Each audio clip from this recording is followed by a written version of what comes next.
Hello, I'm Konrad Ejbich, and this is Pro and Con. There's nothing virtual about Kevin Panagapka.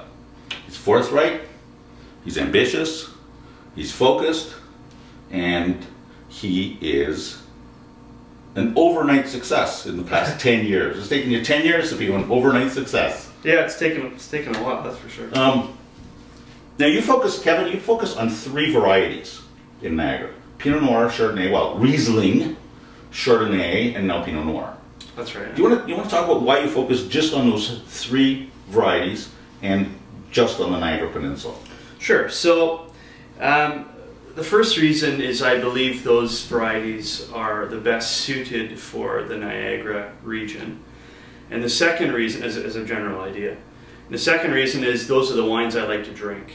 And those are the wines I'm passionate about. So instead of focusing on 10 different varietals, I chose to focus on what I was passionate about in wine and what I believe works on an international level in the finished products. Well, that's the thing. I mean, you're talking about classic varietals, you know, varietals that have a huge history, varieties that have a great deal of recognition all over the world and are respected everywhere. So you have the hope of selling them in export someday. Yeah. Or do you sell them now in export? I don't sell any in export, but I think, to me, I believe they are, or could be, a world-class quality of those varietals in Niagara specifically. I think that we can, apart from ice wine, kind of garner a reputation for these 3 varietals on an international level. I think we don't export a lot in general out of Niagara. Right, and isn't one of the problems that we just have so many different varieties and not enough focus? If all of Niagara were to do Riesling, Pinot Noir, and Chardonnay, right? Don't you think we'd have a critical mass for the world? I do agree with that, and that's why I focus my wines on those varietals. Yeah. There are very different opinions in different winemakers and wineries in Niagara. That's the philosophy that I buy into. Right. And I believe in. I think it's better to focus than to follow the market, to follow the consumer. Well, because the market changes all the time. So right. so where you've been you graduated from Niagara College, and I guess it was 2003. Yeah. You were working with Featherstone in a variety of positions: cellar man, gopher, get the coffee, make the wine, all kinds of things. Yeah. Right? You're still with Featherstone as a consultant to J. David there, and you make your wine and you keep your wine there. So you're working under their license. Tell me about your growth, not your growth, but the growth of your sales. How have they been since you started, and where have they been? Is it consumers? Is it restaurateurs? Sure. So I started with in 2007. I started the company with 1 Riesling from the Featherstone vineyard. It was a brilliant wine too. Yeah, it was 100 cases, and since then I've expanded to it depends on the year, but 5 single vineyards, including Chardonnay, single vineyard Rieslings, and single vineyard Pinot Noir. 5 wines, not right. 5 vineyards. 5 wines from 3 vineyards, aren't they? Yeah, well, it changes depending on what grapes I can get. So, for example, just recently I bottled a single vineyard Chardonnay, a single vineyard Pinot Noir, and 2 single vineyard Rieslings in my last bottling in 2012, just in January. So those were four vineyards that I was drawing from, but they're different years. So what's good about what I do is because I don't own land, I buy blocks. I can choose from different areas. You rent blocks. You lease the grapes. That's right. I buy 10 rows. Instead of buying 10 tons, I buy 10 rows, and whatever I get off of that. That's what you're... Yeah. So, sorry, I got away from the question. Where's... That's okay. That's okay. I'll come back to it. Yeah, so, okay. So who's buying your wine? Is it consumers, or is it on internet, or is it sommeliers and putting them in restaurants? My biggest market is kind of high-end fine dining restaurants in Toronto, Kitchener-Waterloo, Ottawa. That's so fantastic, because that's the hardest thing to get into. Yeah, before I did wine, I was in fine dining, so I'm comfortable with. What did you do in fine dining? I was when I was 15, I was a dishwasher, and then a busboy, and then a waiter, and then I did some management. So I'm comfortable in restaurants. I love food, and that's always where I focus first, my sales. Now that the brand's catching a little bit more traction, it's moving to consumers, like private orders, as my kind of database grows. And also I sell through vintages, so I sell small blocks through vintages. I actually went to the Liquor Board's website and I saw no records at all of anything that was 2027. So, but I guess that's because perhaps I was looking under 2027 and look, we have to look under Featherstone. No, it's actually under originally I wrote it out 2027 cellars as one word. So if you type that into the words, you have to put in the words TWE. Yeah, TWE. Right. So yeah, that's how it's gone, and I spend half my year selling wine and half my year making wine. Yeah. So I've kind of expanded my market as it will allow. Well, okay, now 10 years to be this overnight success. How has that changed you as a winemaker? How's the 10-year experience changed you from what you thought you'd do 10 years ago, what you're doing now? Hugely. I've always been kind of the underdog, and I've always worked my way up the ladder. So I started as a cellar hand and to assistant winemaker. There's a system to the whole thing. But like it's not an apprenticeship, because you also have to have the training. That's right. So it's both. Yeah, I started with the technical schooling, and then you get into the real world where you actually have to produce something. So, knowing how to do something and actually doing it are two different things. And to me, winemaking is mostly, it is an apprenticeship, because you need to work under somebody that knows more than you do, and then eventually you come up with your own philosophy on what you want to make and style, and you can pass it on to somebody else. So that to me is about 90% of it. 10% is a schooling. You do need that technical understanding. But at the end of the day, you have to, like a great chef, you have to produce. You could be under Paul Bocuse, sous chef, but some point you've got to be. Well, that's where your personality comes out, but it only comes out, like, as a photographer. I know that I only started taking great pictures when I forgot about the camera.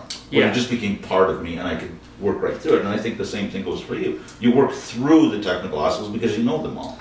It's natural. That's exactly right. So now, because you start with a technical understanding, you have to know that.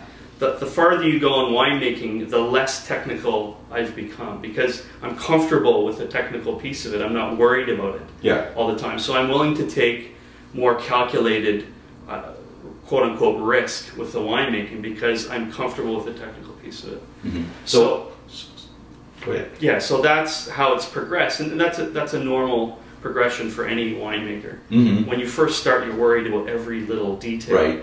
And then I think when you grow into what style of wines you want to make and you become comfortable with it, you develop a style of winemaking, and that shows in your products, the wines that you like to produce, and how they taste.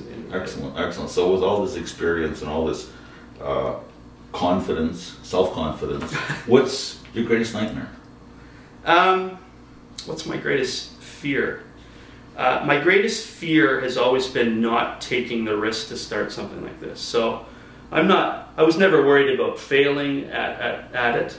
I was never worried about any of that. My worry was waking up one day and thinking, what if I did, what if I missed this? What if I missed trying that? Because I wouldn't know. So my fear is complacency. Okay. So what are you doing right now not to be complacent? Okay, you've got 5 wines out, or not out, but you're making 5 wines. What are you thinking right now for the next project? What's that no one else is thinking of yet? Well, I'm always coming up with a new wine, because I'm always interested in doing something new within this kind of Riesling, Pinot Noir, Chardonnay thing. So I just bottled my first sparkling wine under 2027 cellars. That'll be out in 3 years. That's a traditional. Oh my God! Again, a traditional style thing. Not a cheap venture to get into. But I've always got my eye in a new vineyard. I've always got my eye in some new philosophical thing that I'm going to try next year. I'm always looking at the wines and saying, I like that about them. I think I could do a better job of this. So there's all these kind of minute changes that I'm trying to incorporate with the brand, and always trying something new and modern. It's a modern company in a sense. I've changed my labels recently, so brilliant. I love that. I love the new changes. Very clean, very very bold, just like yourself. It's clean, bold, dramatic, and straightforward. So that's what I'm always trying to kind of push the envelope with that, and the winemaking has always been my passion. So I always push the envelope with the qualitative piece of the winemaking. I do the viticultural piece myself. I do the cluster thinning myself so that I know it's done properly. I pick my blocks very specifically. I spend 90% of my time in the vineyard. I really believe in the quality of the wine being rooted in the vineyard. I believe in the terroir. I'm interested in the differences in different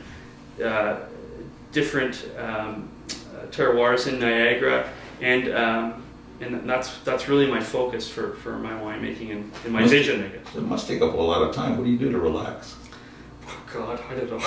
I go to France and and eat. I eat. I love eating. You ski. I ski. I was a ski bum in Canmore. Yeah. For 6 months in a past life. So I noticed you had a little hole in the ear there. Where you I was a little crazy. Was a ski bum. Yeah.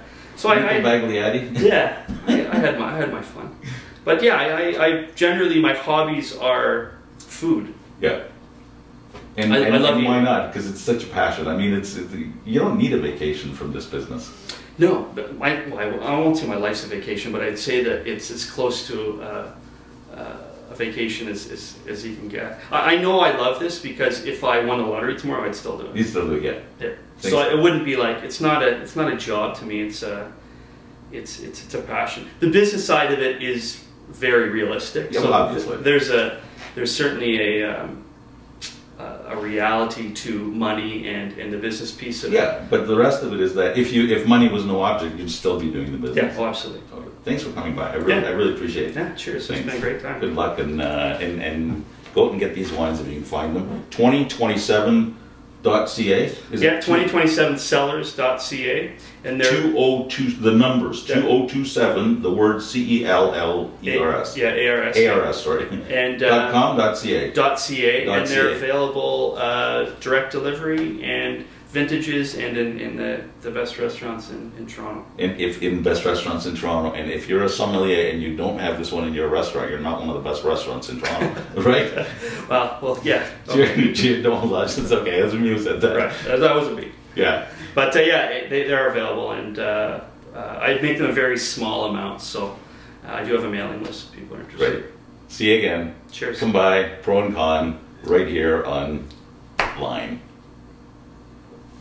That was good. Yeah, it was excellent. Yeah.